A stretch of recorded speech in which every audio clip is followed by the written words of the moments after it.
მოგესალმებით ქალბატონებო და ბატონებო, ჩემო ძვირფასო ტელემაყურებლებო.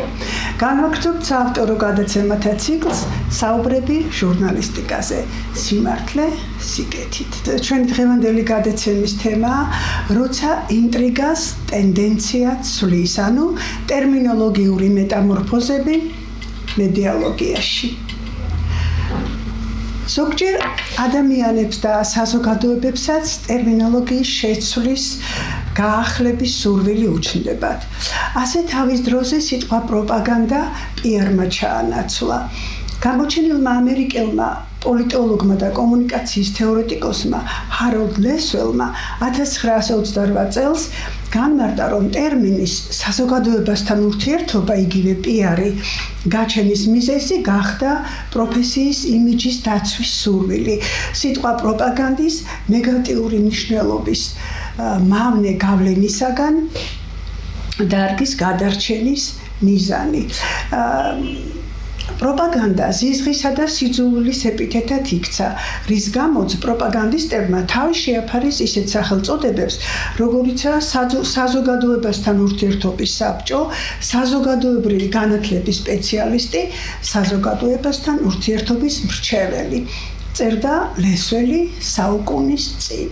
ანალოგიურად, სულ ახლახან პირდაპირ ჩვენს თვალწინ სიტყვა კოლექტიური უდაოდ საბჭოური არომატისა გამო გუნდურით გადაკეთილშობილდა. ტერმინი ტენდენცია ყვითელი მედიის ფავორიტმა ინტრიგამ ჩაანაცვლა და ასე შემდეგ და ასე შემდეგ. არსი კი თითქმის ყველგან უცვლელი რჩება.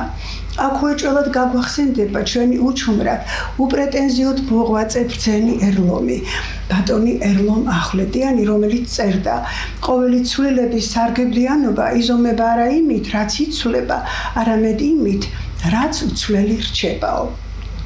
მედია მოღვაწეობის, იგივე სიტყვით დარწმუნების ხელოვნების, როგორც კომუნიკაციური აქტორის არსზე, როცა ვფიქრობდი, ეს ტერმინოლოგიური მეტამორფოზები შემახსენა ჩეხური წარმოშობის ცნობილი ავსტრიელი პოეტის, მწერლისა და რაც მთავარია, მედია თეორეტიკოსის ეგონ ერვინ კიშის ერთმა დაკვირვებამ.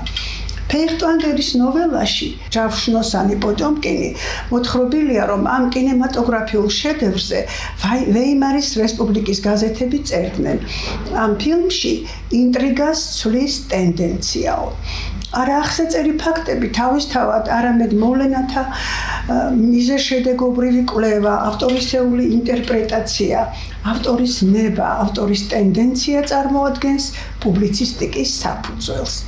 სწორედ ეს საფუძველი არა ახსეწერი ფაქტები ან მოვლენები თავისთავად, არამედ მიზეზთა და შედეგთა ავტორისეული ინტერპრეტაცია, ავტორის ნება, ავტორისეული ტენდენცია გვევლინება ჟურნალისტიკის, განსაკუთრებით კი მისი ხერხემლის, პუბლიცისტიკის არსად. რაც შეეხება ინტრიგას, გარკვეულწილად სათანადო პროფესიონალიზმის შემთხვევაში, უნარიანი ავტორის არსენალში ისიც შესაძლოა ეფექტურად გამოვიყენოთ ჟურნალისტურ პრაქტიკაში, ოღონდ გარკვეული წინაპირობების დაცვითა და დელიკატური ნიუანსების გათვალისწინებით. ჩვენ ამ ორი ალტერნატიული ტერმინის ტენდენცია და ინტრიგა ლექსიკურ მნიშვნელობებს დავაზუსტებთ, საიმისოდ, რომ დავადგინოთ, რა შემთხვევაშია მართებული მათი გამოყენება და როდის მცდარი. ტენდენცია ლათინური ტენდოდან მოვისწრაფი მომდინარეობს. ეს არის რისამე განვითარების მიმართულება, მიდრეკილება, მისწრაფება. სხვაგვარად, ეს არის დედააზრი, იდეა, რომელიც საფუძვლად უდევს რაღაც მხატვრულ ან მეცნიერულ, ან კიდევ პუბლიცისტურ ტექსტს. და არის მესამე შესაძლო მნიშვნელობაც ამ სიტყვისა, ეს არის წინასწარ შემუშავებული ცალმხრივი აზრი, რომელსაც თავს ახვევენ მკითხველს, მაყურებელს, მსმენელს. სხვაგან სხვა ლექსიკონში კიდევ უფრო მკვეთრადაა გამიჯნული და ვფიქრობ მართებულადაც პირველი ორი მნიშვნელობა მესამისაგან. პირველი ვარიანტი კვლავ ასეთია, ტენდო, ანუ მიდრეკილება რაიმესადმე, მეორე დედააზრი, იდეა, რომელიც საფუძვლად უდევს რაიმე მხატვრულ, მეცნიერულ ან პუბლიცისტურ ტექსტს, ნაწარმოებს და მესამე წინასწარ შემუშავებული ცალმხრივი აზრი, რომელსაც თავს ახევენ მკითხველს, მსმენელს და ტენდენციით, იხილეთ ტენდენცია გამსჭვალული ცალმხრივი მიკერძოებითი. რაც შეეხება ინტრიგას, იგი ფრანგულიდან რუსულის მეშვეობით შემოვიდა ქართულში და ნიშნავს ფარულ ქმედებას, ხრიკებს, რომელიც მოწყობილია ვისიმე საზიანოდ. ლიტერატურაში სიუჟეტის განსაკუთრებულად დახლართული და დაძაბული საინტერესო განვითარება დრამატულ, ასევე პროზაულ და პუბლიცისტურ ნაწარმოებებში. როგორც ხედავთ, თავისთავად ტენდენციას, როგორც ავტორის მისწრაფებას, საზოგადოებას შესთავაზობს ამა თუ იმ ფაქტის მოვლენის არაუბრალო აღწერა, არამედ საკუთარი მოსაზრება, შეფასება, არსი და მნიშვნელობა, საკუთარი ხედვა ამ ფაქტისა თუ მოვლენისა, დასაწონი და უარსაყოფი არაფერი აქვს. მიუღებელი ამ სიტყვის მნიშვნელობის მესამე შესაძლო ვარიანტი, როცა ეს აზრი არის წინასწარ შემუშავებული, ცალმხრივი და რომელსაც თავს ახევენ საზოგადოებას, მკითხველს, მაყურებელს, მსმენელს. ანალოგიურად იმისა, რომ პროპაგანდა თავისთავად კი არ არის დანაშაული, როცა მართალ ჯანსაღ აზრს აწვდის საზოგადოებას და ცდილობ დაარწმუნო ჭეშმარიტებაში, არამედ სწორედ იმის პროპაგანდა, პროფესიული ხელმრუდობა, რაშიც თავად არ ხარ დარწმუნებული, მაგრამ მაინც ეწევ იმის პროპაგანდას, მიუხედავად იმისა, რომ ვერ ასაბუთებ სათანადოდ, ვინაიდან სიმართლეს არ შეესაბამება ის, რის პროპაგანდასაც ეწევით. უბრალოდ თქვენ რაღაც მიზნით, საკუთარი თუ სხვისი, უფრო დამკვეთის ინტერესებიდან გამომდინარე, ჩადიხართ ამას. სწორედ ამაზე წერდა ჯერ კიდევ წინა საუკუნეში თავის პოპულარულ რომანში ტრიუმფალური თაღი ერიხ მარია რემარკი.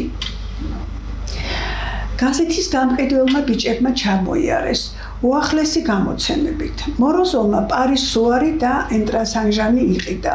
სათაურები წაიკითხა და გვერდზე გადადო. ყველანი წყეული ფარისევლები არიან, წაიღრინა მან.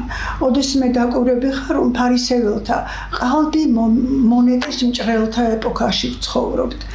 არა, მე ვფიქრობ, უფრო კონსერვების საუკუნეში ვცხოვრობთ.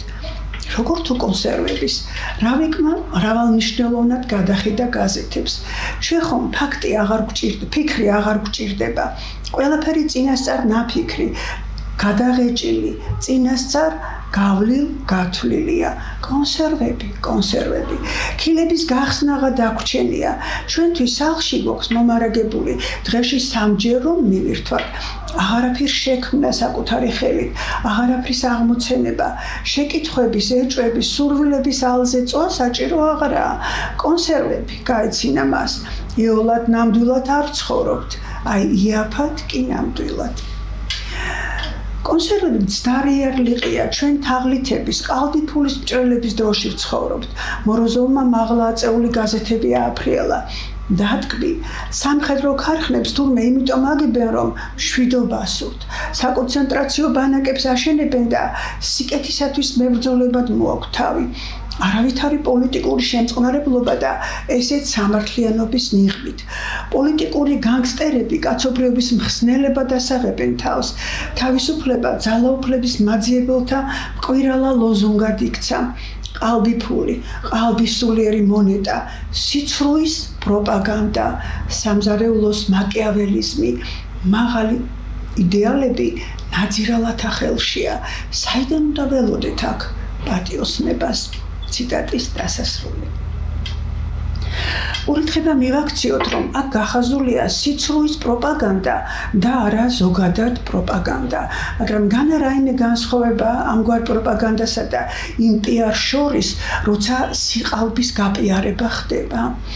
ან კიდევ თუ ხშირად შეცოდავენ ასე ჩვენი საზოგადოებასთან ურთიერთობის იმავე PR-ის სპეციალისტები და საზოგადოება ნდობას დაკარგავს მათ მიმართ. კვლავ ტერმინის შეცვლა გვიშველის ნაკლებად სახელგატეხილი ახალი იდენტური სიტყვით. რომ აღარ არის ასეთი გულუბრყვილო ჩვენი მაყურებელი მსმენელი მკითხველი და ასეიოლად აღარ წამოეგება კომუნიკატორთა ანკესზე როგორც საუკუნის წინ. თუ არ გხსოვს რომ ჩვენი ნაღვაწი ხვალ აღარავის აინტერესებდეს, უდავოა ასეთი ხელმრუდობა მკითხველმაყურებლის ღალატი არ უნდა ვიკადროთ. ისე კი პროპაგანდას დავარქმევთ თუ არც ისე ახალ PR-ს, მალე საუკუნისა გახდება ეს ტერმინი არსი ერთია. კომუნიკატორის, ჩვენ შემთხვევაში ჟურნალისტის, ავტორის მისწრაფება, ტენდენცია მკითხველმაყურებლამდე დამაჯერებლად მიიტანოს ფაქტებისა და მოვლენების საკუთარი ხედვა, საკუთარი შეფასება, საკუთარი ინტერპრეტაცია, რასაკვირველია, ჭეშმარიტების ერთგულებითა და ეთიკისა თუ ზნეობის დაწერილ ან დაუწერილ კანონთა აუცილებელი დაცვით უნდა განხორციელდეს. ყველა დროსა და ეპოქაში ხომ სწორედ ეს იყო და იქნება კიდეც სიტყვით დარწმუნების ხელოვნების მიზანი. ერქვა მას მჭევრმეტყველება, რიტორიკული ოსტატობა, ჟურნალისტიკა, პუბლიცისტიკა თუ სხვა რა. განსშესაძლებელია წარმოვიდგინოთ ავტორი, რომელიც მკითხველმაყურებლისთვის არ ირჩება და რომლის უმთავრესი მიზანი არაა დაარწმუნოს თავისი აუდიტორია იმაში, რასაც ამბობს ან წერს, რაც თავად სწამს და რისი ართქმაც არ ძალუძს. ეს ხომ აბსურდია და თუ მის ამ სურვილს მისწრაფებას პროპაგანდას დავარქმევთ, საშინელება იქნება, ხოლო თუ PR-ს ან სხვა რამ ახალ ტერმინს პროგრესული და მისაღები. დამეთანხმებით, რომ ახირებული ლოგიკაა. რაც შეეხება ინტრიგას, აქ სიტყვის ლექსიკური მნიშვნელობა, როგორც ხედავთ, ასევე ორლესულია. ერთის მხრივ, იგი გულისხმობს თვით ფაქტებით მანიპულირების ფარულ ქმედებას, ხრიკებს, რომელიც მიმართულია ვისიმე საზიანოდ. რაც ხადია ზნეობრივ, ჭეშმარიტ, ღირსეულ ჟურნალისტიკაში აბსოლუტურად მიუღებელია და დაუშვებელია, ხოლო რაც შეეხება ინტრიგას, როგორც სიუჟეტის განსაკუთრებულად დახლართულ და დაძაბულ განვითარებას, ამის საწინააღმდეგო ცხადია ვერავის ექნება, რადგან ეს თხრობას დინამიზმს, სიმძაფრეს, ექსპრესიულობას ანიჭებს და მკითხველზე ზემოქმედების დიდი ძალა გააჩნია. მაგრამ აქ მთავარია, რის ხარჯზე მოხდება ეს. უდიდესი ოსტატობაა საჭირო, რომ ჩვენს დოკუმენტურ პროზაში სიუჟეტის გამძაფრება ან დახლართვა ისე განხორციელდეს, რომ უმყიფესი მასალა სიმართლე არაფერში უთმობდეს უელასტიურეს და მოქნილ სიცრუეს. რომ არ დაირღვეს ჟურნალისტის ათინცლებიდან არც ერთი და არ ჩავიდინოთ 7 უპატიებელნი ცოდვანი ჟურნალისტისა. თუ ყოველივე ამის დაცვით შეძლებს ჟურნალისტი სიუჟეტის დაძაბულ დახლართულ განვითარებას, ამას რასჯობს, თუმცა პრაქტიკაში აქაც ხშირია გადახრები იოლი პოპულარობის მოპოვებისა და მკითხველის მანიპულირებისა თუ სხვა რაიმეგვარი უღირსი მიზნითა და მოტივაციით, რასაც ხადია არანაირი გამართლება არ აქვს ჩვენს პროფესიაში. მკითხველის განაჩენიც არ აყოვნებს და იგი ულმობელი იქნება როგორც რემარკის პერსონაჟებისა, გერმანელი და რუსი ემიგრანტების ირონიული დიალოგის შემთხვევაში. შესაძლოა ჩვენ ოთახში ვკითხულობთ მეტისმეტად ბევრ გაზეთს, თქვა რა ვიკმა და გაიცინა. რასაკვირველია, აბა ბუნების წიაღში იგი მხოლოდ ცეცხლის გასაჩაღებლად თუ გამოდგებაო, მიუგო მოროზოვმა. როცა ინტრიგას ტენდენცია ცვლის, ამ ორ ტერმინს ცხადია გააჩნია შეხების წერტილებიცა და ზედების მომენტებიც.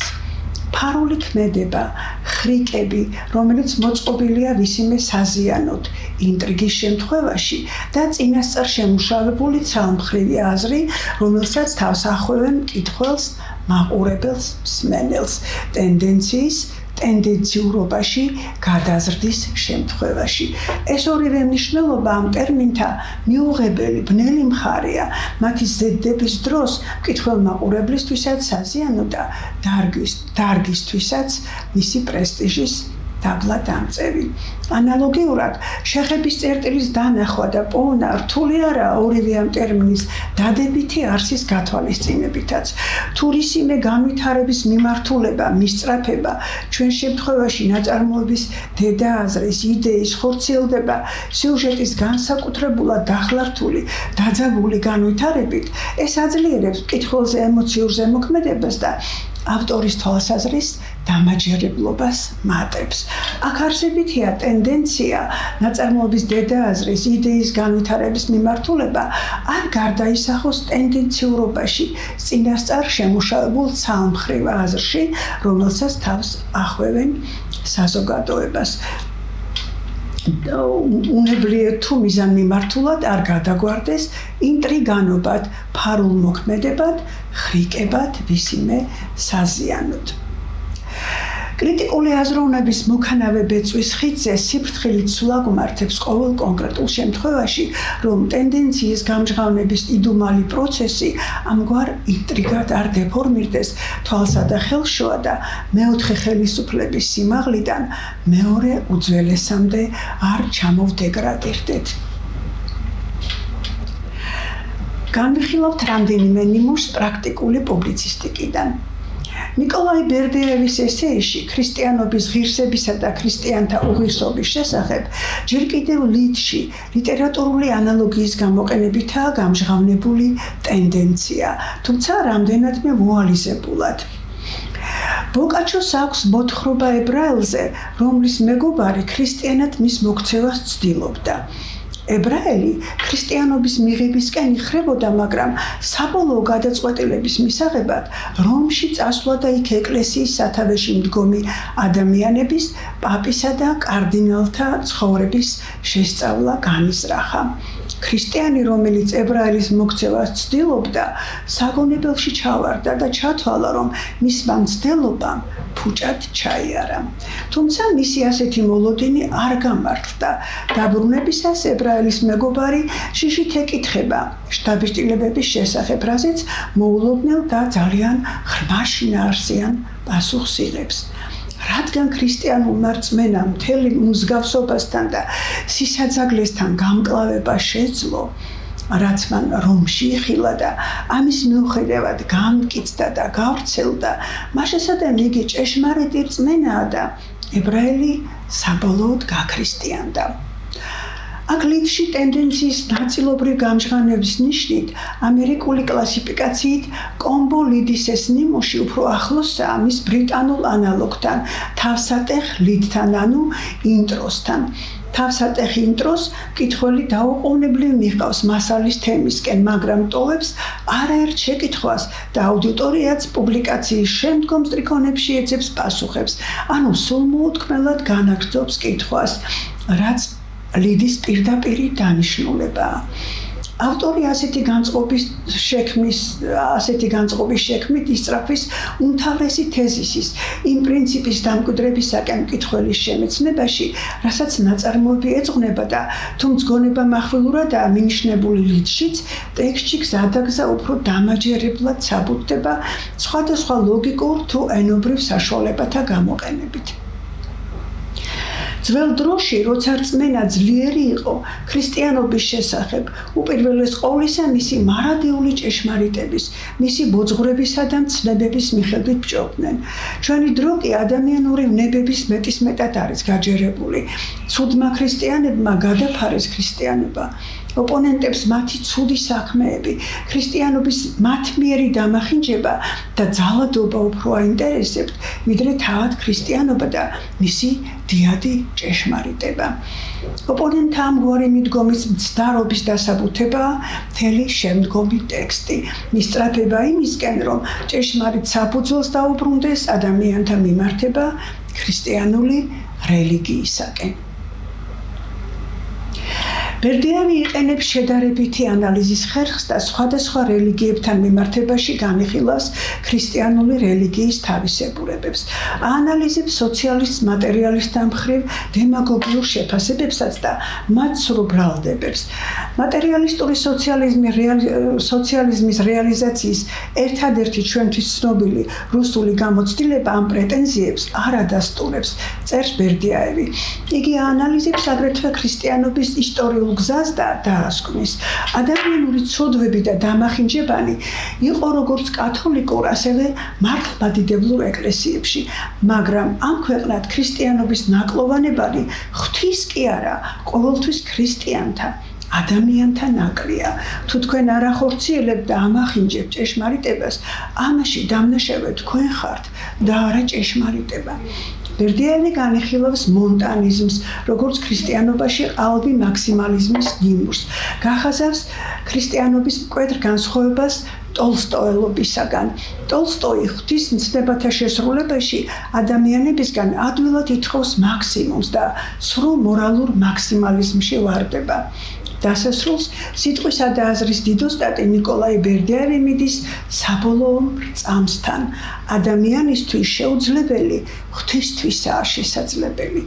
ქრისტეს მორწმუნე მიცის, რომ ის ეული არ არის, რომ თავად ქრისტეა მასთან და ცხოვრებაში ქრისტეს სიმართლე მან თვით ქრისტესთან, თავის მაცხოვართან ერთად უნდა განახორციელოს. ასე ნაბიჯ-ნაბიჯ დამაჯერებლად ამკვიდრებს მკითხველის შემეცნებაში საკუთარ მიდგომას.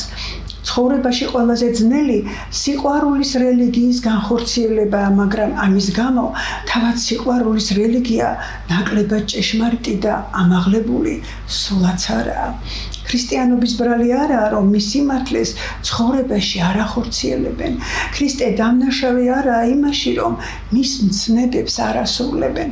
როგორც ხედავთ, ამ ნიმუშში ავტორის სწრაფვას, ტენდენციის, ნაწარმოების უმთავრესი აზრის, იდეის გამოხატვისათვის ჭეშმარიტების გაზიარება, განდობა ქვია იმ ჭეშმარიტებისა, თავად რომ სწამს და რისი ართქმაც არ ძალუძს. გენიალურად მარტივ ფორმულას გვთავაზობს ერლო მახვლედიანი ურთულესი ფენომენის არში წვდომისაკენ რომ გაგვიყოლიოს. ნუ მძვინვარებ, როცა მეტოქე შენზე ძლიერ სულებს აკეთებს და ნულანძღავ მას. პირიქით მიიჩნია, რომ სწორედ ის გაძლევს შანსს მასზე ძლიერი სულა შეასრულო. ეს არის ეთიკა ბრძოლისა. ამ დებულების ილუსტრაციად იგი ასეთ ანალოგიას გვთავაზობს. ჭადრაკის თამაში ძლიერთან უკეთ გამოდის ვიდრე სუსტთან. ესე იგი, ჩემში ხდება შინაგანი შესაძლებლობების მობილიზაცია, ანუ გონება ძლიერ მეტოქესთან ბრძოლაში მთელ თავის რეზერვებს ხსნის. შემდეგ ეტაპზე ავტორი კიდევ უფრო მიგვაახლოვებს პრობლემის არსთან. ჩვენს პოლიტიკურ სინამდვილეში პირიქით ხდება. რუსეთთან, ძლიერ მეტოქესთან, ან ევროპასთან, რომელიც გარკვეულად ძალადობს, ღირსეული დაპირისპირება გუმართებს. ძლიერ მტერში საჭიროდ რაციონალური ერთადერთი ის არის, რომ შენც მოვალე ხარ იყო ძლიერი. ჩვენში პირიქით ხდება, მოწინააღმდეგეს ლანძღავენ, შეურაცხყოფენ, ის კი თავის საქმეს აკეთებს. ლანძღვა რა შუაშია? ხომ ვერ დაავალდებულებ მეტოქეს შენი ინტერესები დაიცვას, მაგრამ არც ესაა უმთავრესი სათქმელი არსი პრობლემისა, რომლის ახსნასაც ესწრაფვის პუბლიცისტი. ეს კერძო საკითხია, გლობალური და პრინციპული კი სხვა რამაა. ადამიანი სრულყოფილია იმდენად, რამდენადაც ის ფლობს თავის სისუსტეებს და ნუ იქადნი, რომ სიმართლე სიტყვი, რადგან ადამიანისგან, ადამიანთაგან არავინ იცის რა იგი. შენგან საკმარისია ტყუილი არ თქვა. დასკვნით ნაწილში ერლო მახვლედიანი განაზოგოდებს სტატიის პათოსს და მიდის თვრიტამდე. თუ სხვა შენზე უკეთ აკეთებს იმას, რაც შენ გსურს, გააკეთო და ამას აღიარებ, შენს თავზე ერთი გამარჯვება ესეცაა. შენი უპირატესობა ისიც შეიძლება იყოს, რომ შენ აღიარებ მის უპირატესობას. ნუ დაისახავ მიზნად იყო ორიგინალური, რადგან ამ სურვილზე არაორიგინალური არაფერია. შენ არ უნდა ეცადო რომ იყო განსხვავებული და ამით შენი განსხვავებულობა გამოჩნდება. გამოხატვის ფორმის ძიებაში არ დაკარგო შენი შინაარსი. შენი გამორჩეულობა შეიძლება სწორედ ის იყოს, რომ შენ არ ხარ გამორჩეული. გამორჩეულობა, პოპულარობა ხშირად ძალიან მავნეა. ლახრად ექცევა შემოქმედს, ბევრი მათგანი დაუღუბავს პოპულარობას. თუ შენ გულწრფელად შეიტკბე ის, რომ არ ხარ გამორჩეული, ეს კიდევ ერთი გამარჯვებაა საკუთარ თავზე. იქნებ საბოლოო გამარჯვებაც, რომელიც სულიერი სიმშვიდის გვირგვინს დაგადგამს. საერთოდ შენი რაობა, შენი არსება არ შეიძლება შედარების საგანი გახდეს. შედარებითი სრულყოფა არ არსებობს, მაგრამ შეგიძლია მიაღწიო სრულყოფას მხოლოდ საკუთარ შესაძლებლობებში და ემჯობინო საკუთარ თავს. ამისთვის ღირს ბრძოლა. ბრძოლის ასეთი მაღალი ეთიკური ზნეობის ფონზე ძალზე კონტრასტული ჩანს მორიგი ნიმუში, რომელიც სიცრუის პროპაგანდის კლასიკური მაგალითია. ამასთან აგრესიული პროპაგანდისა და ბოროტი ინტრიგის, როცა ავტორის ტენდენცია, მისწრაფება არის ფარული მოქმედება, ხრიკები, რომელიც მოწყობილია ვისიმე საზიანოდ. ლავრენტი ბერიას გამოსვლა კომპარტიის მეათე ყრილობაზე მიზანმიმართული დაშინებისა და მუქარის პათოსით ახსავს ეს სიტყვა, რომელიც ბუნებრივია ერთხმად გამოაქვეყნა და გაავრცელა იმჟამინდელი ტოტალიტარული რეჟიმის მედიამ. ორატორმა შეუტია ქართული მწერლობის კორიფეებს, პროლეტარ მწერალთა ქართულ ასოციაციასთან ერთად ქართულ მწერალთა წრეში არსებობდა განკერძოებული ჯგუფები, ცისფერ ყანწელები, აკადემიური ჯგუფი, ლეფელები, არიფიონელები და სხვა. ცისფერ ყანწელთა ჯგუფში შედიოდნენ პაოლო იაშვილი, ტიციან ტაბიძე, ვალერიან გაფრინდაშვილი, ნიკოლო მიწიშვილი, გიორგი ლეონიძე. ეს ჯგუფი ჯერ კიდევ 1916 წელს ჩამოყალიბდა. სახელწოდებას ცისფერ ყანწელები გადატანითი მნიშვნელობა ჰქონდა და აღენიშნა შემოქმედებითი თრობა, მაგრამ ეს დევიზი ცხოვრებაში, კეიფებსა და ღრეობებში უფრო ხშირად ხორციელდებოდა. ფრჩხილებში, სიცილი, დარბაზში. აქ ორატორის ირონიას დარბაზის საპასუხო რეაქციაც ამძაფრებს. ჩანს პროგრესულ რეფორმებს ბრჭყალებში, ყოველ დროში ჰყავდა თავისი მომწონებელი და ტაშის დამკვრელი. ეს მოხსენება ხომ კომპარტიის ცეკას 1932 წლის 23 აპრილის დადგენილების ლიტერატურულ-მხატვრული ორგანიზაციების გარდაქმნის შესახებ შედეგების ანალიზს მიეძღვნა. შედეგებიც უკვე სახეზეა და ბერია ერთგვარ ანგარიშს აბარებს საზოგადოებას. ქართულ ლიტერატურაში ცისფერ ყანწელთა შემოქმედება წარმოადგენდა დასავლეთ ევროპულ და რუსულ ბურჟუაზიულ დეკადენტურ ლიტერატურის დაგვიანებულ გამოძახილს. სოციალისტური მშენებლობის წარმატებისა და ცისფერ ყანწელების წინააღმდეგ განხორციელებული მძაფრი იდეური ბრძოლის შედეგად ეს ჯგუფი დაიშალა. ანალოგიური ბედი გაიზიარეს სხვა დაჯგუფებებმაც. აკადემიური ჯგუფი, რომელიც 1922-23 წლებში შეიქმნა, უკიდურეს მემარჯვენე ფრთას წარმოადგენდა ქართულ ლიტერატურაში. მასში გაწერიონებულები იყვნენ კონსტანტინე გამსახურდია, ალექსანდრე აბაშელი, გერონტი კიკოძე, პავლე ინგოროყვა და სხვები. ამ ჯგუფის მიერ გამოცებულ ჟურნალ კავკასიონის პირველ ნომერში ჯგუფი შემდეგნაირად ახდენდა თავისი პოზიციის დეკლარირებას. ერთადერთი საზომი, რომლითაც მოცემულ შემთხვევაში ხელმძღვანელებს კავკასიონი, არის მარადიული ხელოვნების იდეა, რომელიც წარმავალ ლიტერატურულ მოდაზე უფრო მაღლა დგას. ჟურნალი ბუნებრივია მიმზიდველ ცენტრად იქცა ანტისაბჭოთა შოვინისტურად განწყობილი ინტელიგენციის ნაწილისათვის, მაგრამ სოციალისტური მშენებლობის წარმატების და ჩვენი სოციალისტური კულტურის განვითარების შედეგად ეს ეგრეთ წოდებული აკადემიური ჯგუფიც დაიშალა. როგორც ვხედავთ, ორატორის პათოსი თანდათან აღმავალი მიმართულებით ისწრაფვის ძალის პოლიტიკის დემონსტრირებისაკენ. ტენდენცია სულ უფრო თვალსაჩინო და აშკარად ხდება და გადაიზრდება ტენდენციურობაში. არანაკლები პათოსითა და გამარჯვებულის თავდაჯერებით ამ ხელს ბრჭყალებში ორატორი არიფიონს ჯგუფში არიფიონი, რომელიც 1928 წელს დაარსდა, შედიოდნენ წერლები მიხეილ ჯავახიშვილი, შალვა დადიანი, სანდრო შანშიაშვილი, ლეო ქიაჩელი, გერონტი კიკოძე, ილო მოსაშვილი. არიფი ჯგუფის ერთ-ერთი წევრის გერონტი კიკოძის განმარტებით ეს არის თანამესუფრე, ხოლო არიფიონი გადაკრულში მყოფი ხალხის კავშირი. აქ ჭხილებში ისევ აქცენტი გაკეთებულია იმაზე, რომ სიცილია დარბაზში. მაგრამ ჩვენ ვთვრებით წერდა კიკოძე არა ღვინით, არამედ შემოქმედებითი ურთიერთზემოქმედებით.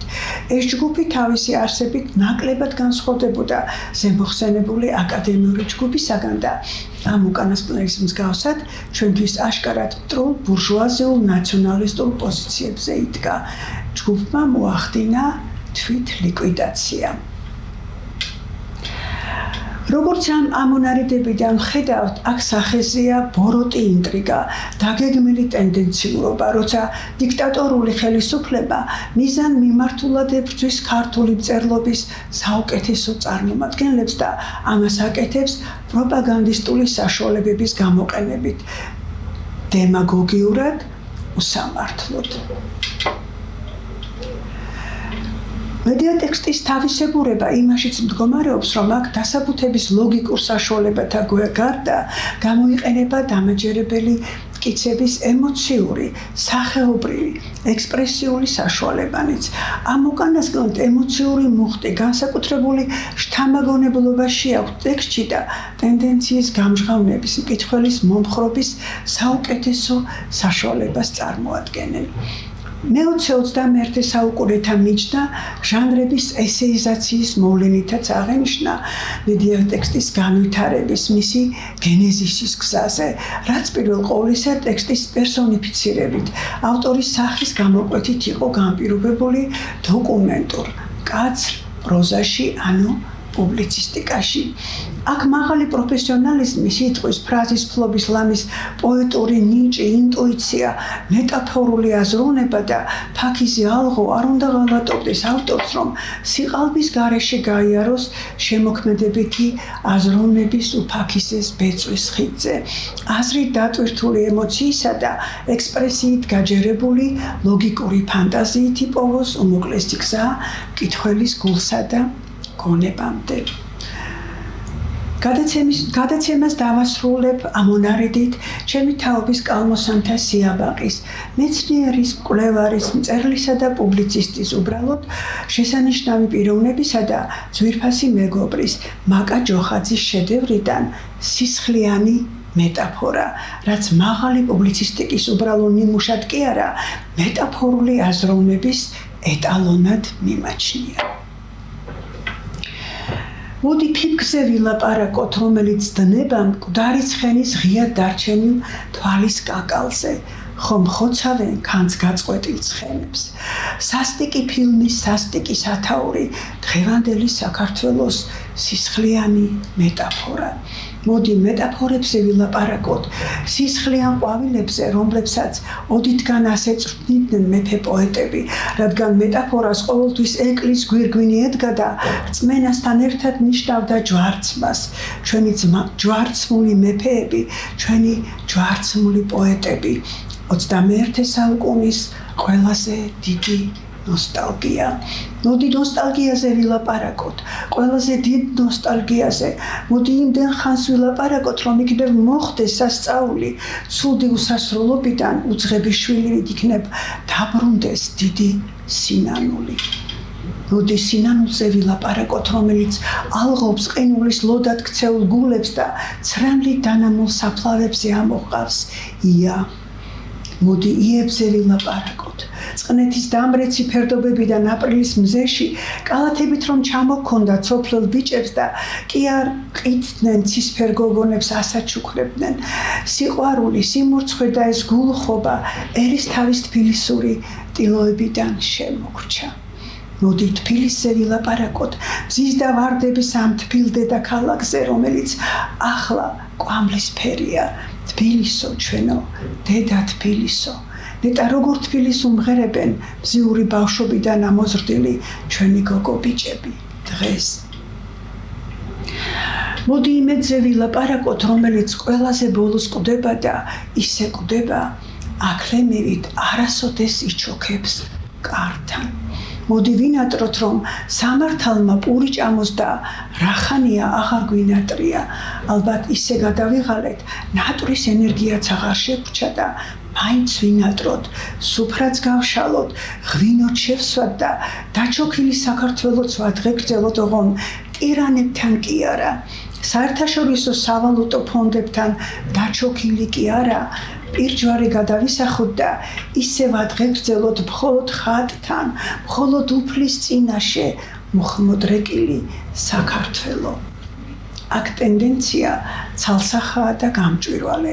თითქოს გულისცემასავით ისმის ლოგიკური ჯაჭვის რიტმული ტემპ მოზომილი სვლა იმ უმთავრესი სათქმელისაკენ თანადროული რეალობის ექსპრესიული შეფასებებით, წარსულისა და აწმყოს გასიგრძე განებით რომ მიიკვლევს გზას და მართლაც სისხლიანი მეტაფორის ლაიტმოტივით შეაჟრჟოლებს ყოველი პიროვნების სულსა და გულში დაგუბებულ სევდასა და მონატრებას, იმედსა და ნოსტალგიას.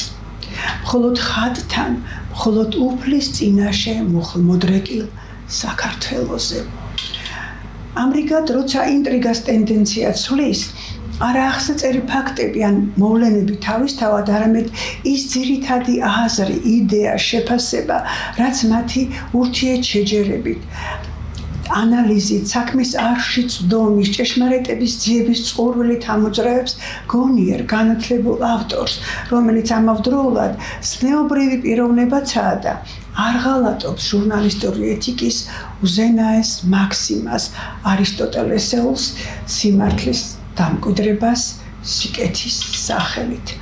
როცა ისმის ავტორის ხმა, რომელსაც ენდობი, რომლისაც გჯერა, რომელიც გაგიყოლიებს თავისი აზროვნების, ამბავთ თხრობის, ლოგიკური მდინარების ლაბირინთებში.